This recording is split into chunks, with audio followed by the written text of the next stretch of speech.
We have so many resources at our disposal. And we live our lives. Now, we would never say this, but we live our lives as if we don't really need God. We don't need him at all. We just live our lives. Now, one of our church's values that we recognized this a couple years ago, we reshaped our values as a church, and one of them is called desperate dependence. Desperate dependence is that we rely on the Holy Spirit to empower our lives and the church as we humbly abide in Jesus, recognizing that we can do nothing on our own. Right? That's what we want to do. But is it really true of us? Like, it's kind of an aspirational value, meaning we want to be that, we want to do that, but we really, honestly don't. How often in our lives, and really times in our church, how often do we jump to pragmatic solutions rather than desperate dependence?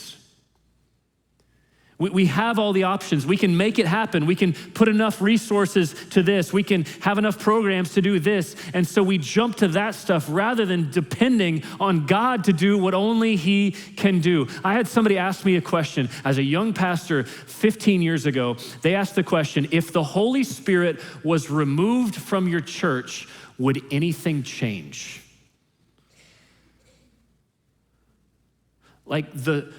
Are we trusting God to do what only God can do? Or are we so good at doing all the things ourselves that we wouldn't even recognize if he was gone?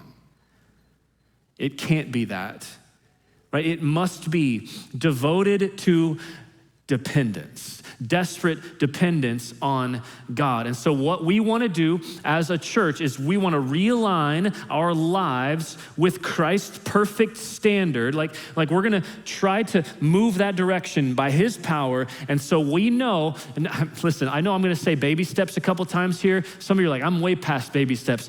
Let's just be honest. If we're not Jesus yet, we still have room to grow.